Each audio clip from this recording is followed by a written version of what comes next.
অসমৰ পৰা বিদেশী খেদিবলৈ আৰু ৫টা বছৰ লাগে বিজেপিক। ২৬ত বিজেপি পুনৰ শাসনলৈ আহিলে বিদেশী মুক্ত হ'ব অসম। গৃহমন্ত্ৰী অমিত শ্বাহৰ ঘোষণাক লৈ প্ৰতিক্ৰিয়া গৌৰৱ গগৈ, অখিল গগৈ। প্ৰধানমন্ত্ৰী নৰেন্দ্ৰ মোদীৰ পিছত এইবাৰ অসমক বিদেশী মুক্ত কৰাৰ ৰাজনৈতিক প্ৰতিশ্ৰুতি দিছে গৃহমন্ত্ৰী অমিত শ্বাহে। উল্লেখ্য যে আজিৰ পৰা ১১ বছৰ পূৰ্বে ২০১৪ চনত অসমত লোকসভা নিৰ্বাচনৰ প্ৰচাৰ চলাবলৈ আহি অসমখন বিদেশী মুক্ত কৰাৰ প্ৰতিশ্ৰুতি দিছিল প্ৰধানমন্ত্ৰী মোদীয়ে। আনকি ২০১৫ চনৰ ১৬ মেৰ ভিতৰত অসমত থকা বিদেশীক তালি টোপোলা বান্ধিবলৈকো হুংকাৰ দিছিল মোদীয়ে। কিন্তু প্ৰধানমন্ত্ৰী মোদীৰ এই হুংকাৰৰ পিছতো আজিলৈকে বিদেশী মুক্ত নহল অসম। অৱশ্যে শেহতীয়াকৈ মুখ্যমন্ত্ৰী হিমন্ত বিশ্ব শৰ্মা নেতৃত্বাধীন বিজেপি মিত্ৰজোঁটৰ চৰকাৰখনে মিয়া মুছলমান তথা অবৈধ অনুপ্ৰৱেশকাৰীৰ বিৰুদ্ধে কিছু কঠোৰ স্থিতি গ্ৰহণ কৰা পৰিলক্ষিত হৈছে। ৰাজ্যৰ বিভিন্ন প্ৰান্তত সন্দেহজনক নাগৰিক তথা মিয়া মুছলমানৰ বিৰুদ্ধে ৰাজ্য চৰকাৰখনে চলাইছে জোৰদাৰ উচ্ছেদ অভিযান। ইয়াৰ মাজতে সোমবাৰে অসমলৈ আহি পুনৰ অসমক বিদেশী মুক্ত কৰাৰ ৰাজনৈতিক প্ৰতিশ্ৰুতি দিছে গৃহমন্ত্ৰী অমিত শ্বাহে। বটদ্ৰৱা আৰু গুৱাহাটীত দুটাকৈ কাৰ্যসূচীত অংশগ্ৰহণ কৰি নিৰ্বাচনৰ পূৰ্বে অসমৰ ভোটাৰ ৰাজ্যলৈ গৃহমন্ত্ৰী অমিত শ্বাহৰ আহ্বান, পুনৰ ৫টা বছৰ সুযোগ দিয়ক বিজেপিক। বিজেপি পুনৰ শাসনলৈ আহিলে বিদেশী মুক্ত হ'ব অসম। অৰ্থাৎ বিজেপিৰ কাৰ্যকালত বিগত 10টা বছৰত কৰিব নোৱাৰা কামটো পুনৰ বিজেপি শাসনলৈ আহিলে 5টা বছৰৰ ভিতৰতে কৰাৰ প্ৰতিশ্ৰুতি দিছে গৃহমন্ত্ৰী অমিত শ্বাহে।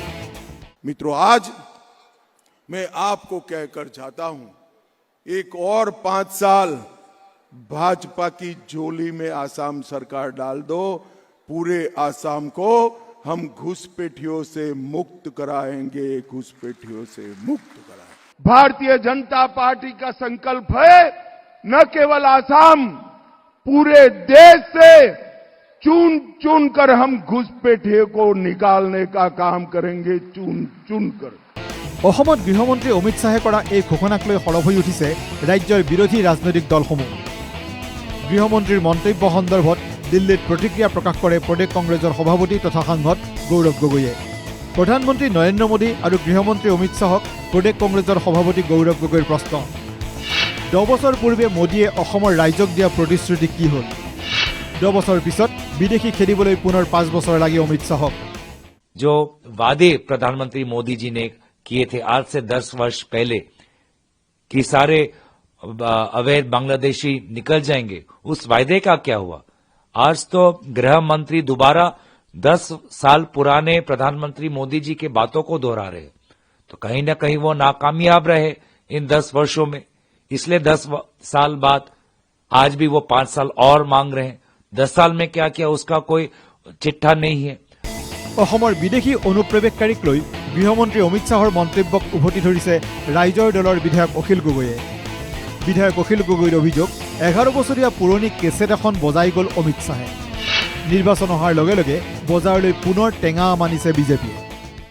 12 বছৰ শাসন কৰাৰ পাছত দুটা টাৰ্ম কমপ্লিট বিজেপিয়ে অসমক শাসন কৰাৰ পাছত আৰু নৰেন্দ্ৰ মোদীয়ে তৃতীয়টো টাৰ্মৰ কাৰণে ভাৰত চৰকাৰক শাসন কৰাৰ পাছত এতিয়া কেন্দ্ৰীয় গৃহমন্ত্ৰীয়ে আকৌ একেখন কেছেটকে বজাইছে যে বিজেপিক 5 বছৰ দিয়ক,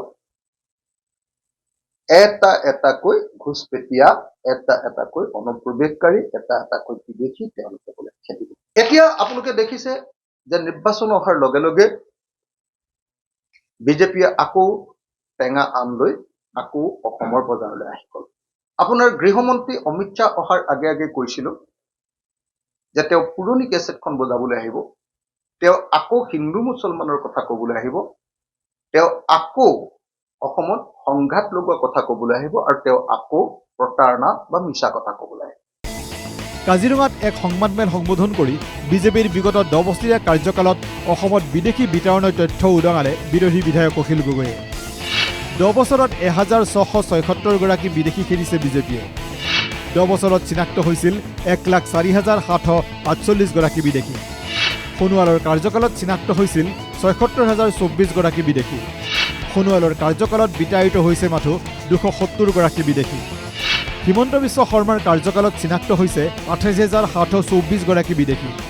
হিমন্ত বিশ্ব শৰ্মাৰ কাৰ্যকালত বিতাড়িত হৈছে 1416 গৰাকী বিদেশী। সংবাদমেলত এই তথ্য দাঙি ধৰে বিধায়ক অখিল গগৈয়ে। গতিকে বিজেপিৰ প্ৰথম কাৰ্যকালত অৰ্থাৎ 2016 পৰা 2020লৈকে এই কাৰ্যকালটোত সৰ্বমুঠ বিদেশী চিনাক্তকৰণ হৈছিলে 76,024 জন, 76,024, আৰু বহিষ্কৰণ কৰিছিলে 260 জন, 260। 5 বছৰত বিজেপিয়ে বিদেশী বহিষ্কৰণ কৰিছিলে 260 জন। এতিয়া 5 বছৰত যদি 260 জন বিদেশী খেদে, তেতিয়াহ'লে এইটো হিচাপত যদি বিদেশী তেওঁলোকক খেদিবৰ কাৰণে আৰু 5 বছৰ কাৰ্যকাল দিওঁ, অসমৰ পৰা কিমান বিদেশী নাইকিয়া হ'ব? লক্ষণীয়ভাৱে 2026 নিৰ্বাচনৰ পূৰ্বে শাসকীয় বিজেপি দলে অসমত বিদেশী অনুপ্ৰৱেশকাৰীৰ বিষয়টো পুনৰ আন এক ৰাজনৈতিক ইছ্যু হিচাপে গ্ৰহণ কৰা পৰিলক্ষিত হৈছে। ব্যুৰোৰ সহযোগত নিউজ ডেস্ক ৰিপৰ্ট NKTV+।